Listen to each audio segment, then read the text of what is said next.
Hey there, so I'm going to show you in this video how to take your photos like this on the right hand side to this in a matter of few steps. If you want to work out how to do this to your photos, make sure you watch the video and I'll explain to you how we go ahead and do this exact edit here. Okay, so this is a photo that I took from Fabian Huebner. I've left his Instagram handle down below if you want to go and check it out. A really cool Instagram page, and we're kind of trying to mimic his style here on the right hand side. So, first things first, what I'm going to do is just reset the entire image and make sure we crop back to a 4:5 aspect ratio, because that's the one we kind of use when we're editing in Lightroom or Photoshop, so we can upload straight to our Instagram. Okay, so let's just get this nice leading line coming in from the bottom right hand side here, and then finishing in the middle. Cool, that looks good. Next up, what we're going to do is we're going to come down to our reference image, and then we're going to start doing our final tweaks and edits. So what we want to do first is bring down our temperature sliders to around, well, for me, for around 4,700.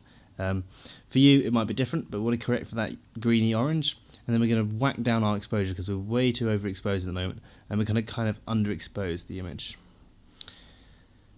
Okay, next up is the contrast. So let's just bring that up to about +30, +40. We don't want to lose the contrast when we start doing some tweaks later on. And then the highlights, we're going to bring those up as well. We want to start getting some detail into the image. This is why we're going to bring up our shadows to the top, and then get our whites and bring those up to about +20, +25. Blacks, we're going to leave as standard. Clarity, we're going to leave, and then vibrancy, we're just going to drop that off a little bit, just to make sure we get rid of some of those bright colours. Okay, next up is the tone curve. So if you've been struggling with the tone curve, you might want to pay a little bit of attention here, but essentially you've got your highlights, you've got your midtones, then you've got your shadows, blacks and whites. Okay, so what we want to do is we want to get our shadows.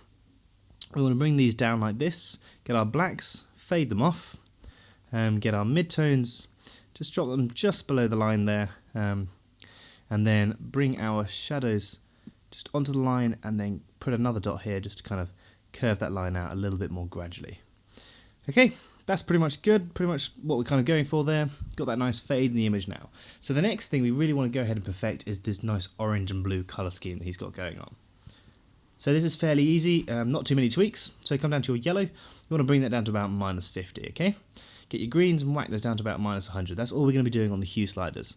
Now with regard to the saturation, obviously we want to get our yellow saturated, bring in that colour that we've just made, and then we want to get our greens and desaturate those by a similar amount. Okay, so at the moment it looks a bit ridiculous, but we're going to correct for this down below in the camera calibration. Just makes it a little bit easier. Everything else we can just drop down to about -100, because we don't want those colours in there. We just want the blues and the oranges. Okay, so now we've done that. Next up is the luminance. Now this is going to be easy enough. Just drop your oranges down to -100. Bring up your yellows just a bit, not too much, and then come down to your blues and bring those up a little bit as well. Cool. So that's pretty much all we're going to be doing there. Next up is going to be the split toning. Now split toning is going to be really fairly simple as well. You want to kind of saturate your image a little bit, and then you can hold down the Alt key while sliding around. But essentially what we want to do is we want to add this nice soft teal blue to the highlights. Now in the shadows, very similar thing, but we just want a darker blue. So let's just bring in about a +15, +16 saturation, and then we want this darker blue. Somewhere around 220 usually works best. Okay, so look, we get this nice bluey grey at the moment, right? That's the colour we want. But we've also got to bring back this orange. So how do we do that? Good question. We're going to go ahead and do that with our camera calibration. Now this is actually fairly simple. So what you want to do is get your green primary, whack that down to -100. Already you've brought out a little bit of that yellowy orange. To make it better, we're just going to bring down our blue primary, bring up the saturation of the blue primary, and already we've got that dark orangey brown colour. Just to make it just a little bit better, we're going to bring down our red primary just a tiny bit, just to brighten up, and then bring up the saturation to 100.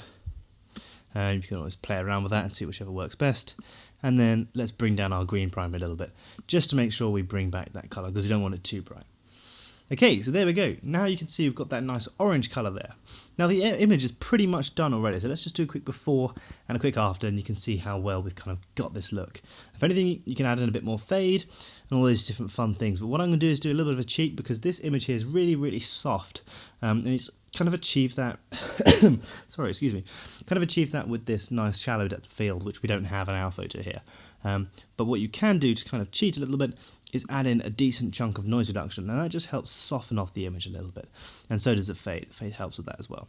So we can't get this really nice blurred background that he's got with this nice foreground centerpiece, but we do have this nice leading line. So, you know, you win some, you lose some. But there we go, guys. I think that's pretty much the end of the video. Not much more to say really. That's how you go ahead and edit in the style of Fabian Hubner. Hopefully you enjoyed it. Let's just do a quick before and a quick after. There are a few final adjustments that you can go ahead and do by adding in some ellipse tools and stuff, which I'm sure you guys can go ahead and experiment on your own. But look guys, hopefully you've enjoyed that, and also look, if you want to go ahead and support the channel and help us out so we can make sure we can keep filming videos like this and providing you some great content, take the time off work and stuff to make sure we put in enough effort into the channel, then there's a link below to go ahead and download some Lightroom presets. You can get 50 Lightroom presets, 20 Photoshop actions and 10 Photoshop overlays, I believe, for about 99 cents. It's been reduced from $68.98, so about $70. We just knocked the price down to 99 cents, just to give back to you guys. So if you want to go ahead and help the channel, the link is down below in the description.